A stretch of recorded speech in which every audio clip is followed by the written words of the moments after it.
Ndabakiriye mwese nshuti bavandimwe bene data abakunzi b'ikiganiro cy'ijambo ry'umunsi. Uyu munsi wa none, uyu munsi wo ku cyumweru tariki ya 7 z'ukwa mbere 2024, tugiye gufatanya ijambo rigiye kudufasha twese. Tugiye kwigiraho dusanga mu butumwa bwiza bwanditswe na Mariko ibice 6, turaya ku murongo wa 2 tugeze kwa 6.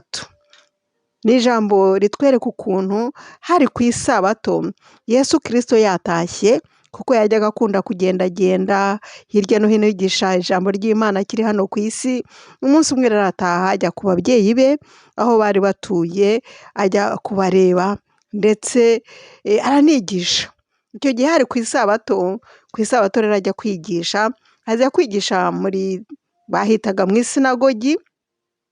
Noneho abantu bari bahari yigisha ngo bari benshi, babyumvise baratangara, batangajwe n'inyigisho yo muri make. Bumvise inyigisho z'ubwenge afite, baravuga ati ibi byose arabikura hehe? Bagira icyo kibazo, atese ubu bwenge bwo yabuhawe nande? Ibi byose akora, ibitangaza bingana bitya abikura he? Bagize ibibazo bikomeye cyane, bibajije ibibazo byinshi kuri we, kuko bari bamuzi, bari bazi ababyeyi be, aho avuka. Yesu Kristo, ababyeyi be bari abantu boroheje cyane. Yosefu, umugabo wa Mariya cyangwa se umugabo wa nyina, ari we nawe twavuga ngo yari se, yari umubaji. Noneho Yesu Kristo nawe akura afasha Yosefu kubaza. Abantu rero bavuga ati mbese uyu si wa mubaji, mwene Mariya, mwene se wa Yakobo na Yosefu na Yuda na Simoni, bashiki be nabo ntiduturanye? Baratangaye cyane, baravuga ati turamuzi, ubwenge bukomora he? Kuko burya iyo umuntu afite ubwenge bareba aho avuka, bakavuga ati niba afite ubwenge bwinshi arabukomora kuri se, kuri nyina, kuko nta badogiteri barize baraminuje.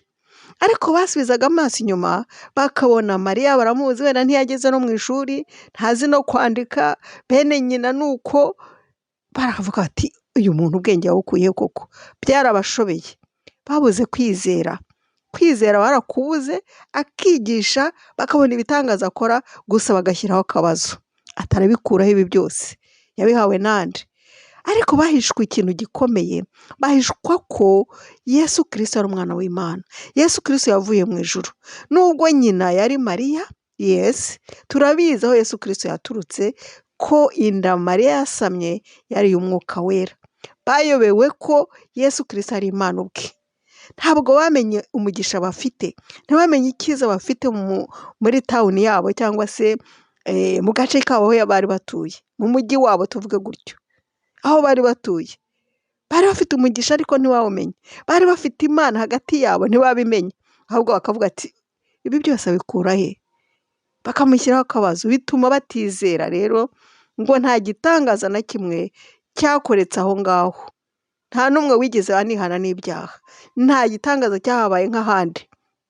Ntabwo bamwemera rero, ni ukuvuga ngo nta kintu cyahabaye. Dusomye ku murongo wa 5 muri ubu butumwa bwa Mariko ibice 6 umurongo wa 5, haravuga ngo nuko ntiyashobora kugira igitangaza ahakorera na kimwe, keretse abarwayi bake cyane yarambitseho ibiganza arabakiza. Yesu Kristo atangazwa nuko batizeye, arigendera. Ni ukuvuga ngo niba wowe nanjye twumviye inkuru ya Yesu tukamushyiraho akabazo, tutaturuka heno wahe, uracitswe, ntabwo wakiriye agakiza. Ariko reka twizere Yesu Kristo, tumwakire nk'umwana w'Imana wavuye mu ijuru atuzanye agakiza nk'umucunguzi. Urahita ubabarirwa kandi urahita uhabwa umugisha. Ibitangaza birakoreka iwawe n'iwanjye, kuko tumwizeye 100% ko ari umwana w'Imana, ko ari umukiza, kandi ko ibyo akora bituruka mu ijuru. Ni umwana w'Imana yavuye mu ijuru, kandi ubwe ni Imana, niko ijambo ritubwira.